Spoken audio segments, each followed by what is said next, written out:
Now जो दूसरा topic है वो है horizontal mass spring system formulas. हमने हॉरिजॉन्टल मास स्प्रिंग को ऑलरेडी हमने पढ़ा है, इसके लिए आज हम फार्मूलाज फाइंड करेंगे। जब आप एक स्प्रिंग के साथ मास को अटैच करेंगे तो ये मास अपने मीन पोजीशन से अपने राइट और लेफ्ट साइड पर आगे पीछे मूव करेगा।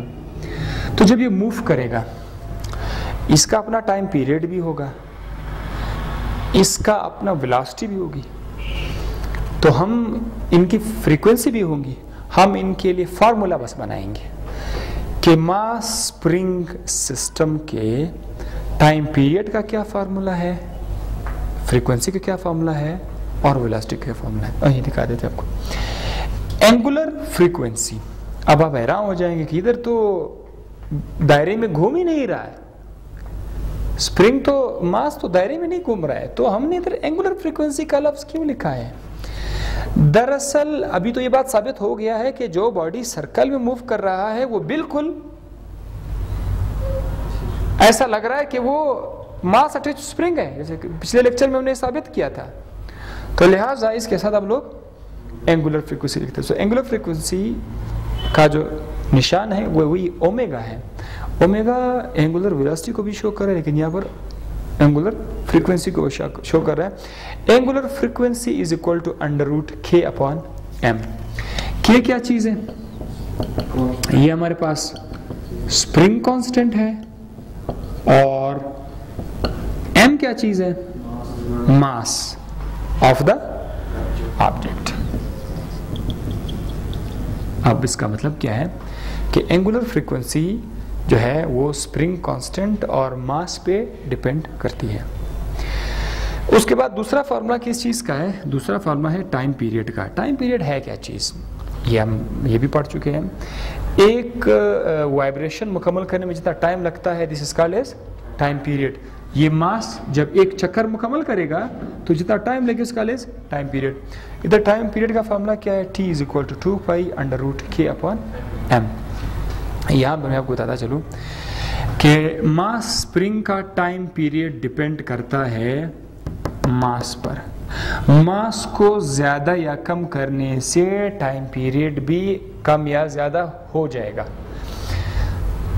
और स्प्रिंग कांस्टेंट, मुख्तलिफ किस्म के स्प्रिंग आते हैं, हर नेचर वाला स्प्रिंग आता है, तो उसी हिसाब से टाइम पीरियड भी चेंज होगा। अगर एक स्प्रिंग से आप टाइम पीरियड को चेक करना चाहते हैं तो दूसरी स्प्रिंग से शायद वही टाइम पीरियड ना आ जाए।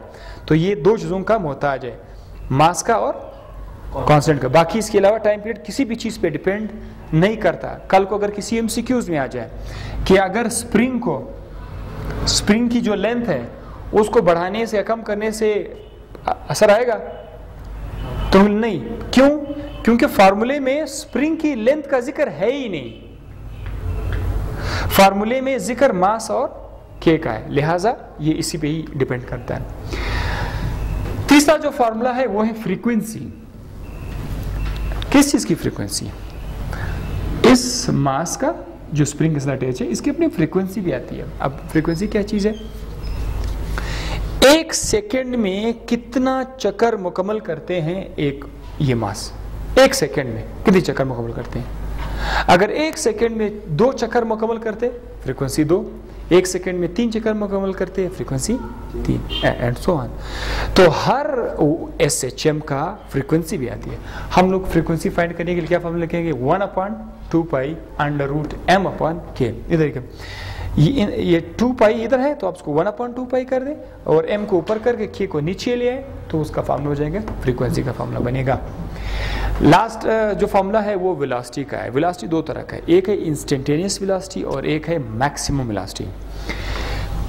इस मास की वेलोसिटी सफर के दौरान कहीं पे भी, ये इधर भी हो सकता है, इधर भी हो सकता है, कभी भी आ सकता है, कहीं पर भी इसकी कुछ ना कुछ वेलोसिटी जो होगी उसका नाम है इंस्टेंटेनियस वेलोसिटी।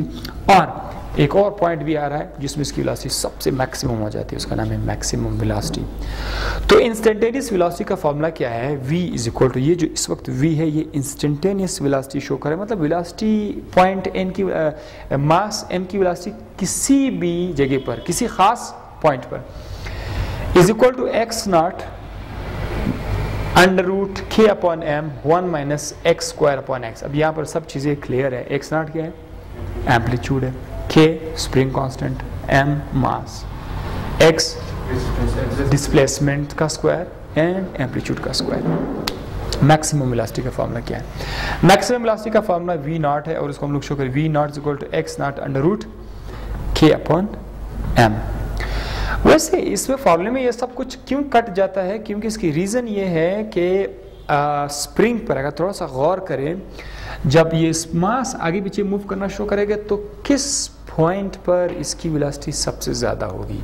3 पॉइंट तो हमारे पास हैं। एक इसका मीन पोजीशन है, एक एक्सट्रीम पोजीशन ये है, एक एक्सट्रीम पोजीशन ये है।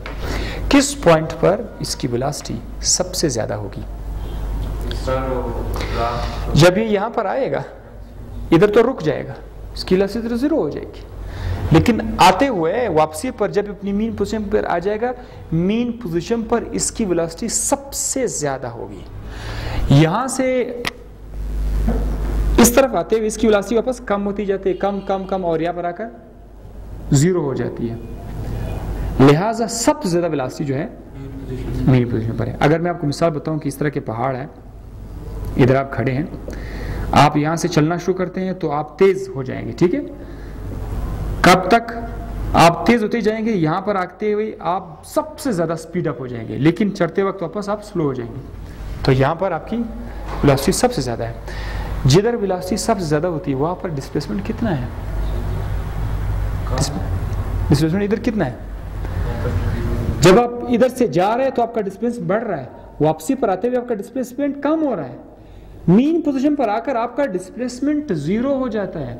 सो जहां पर डिस्प्लेसमेंट 0 हो जाता है वहां पर वेलोसिटी आपकी मैक्सिमम होती है।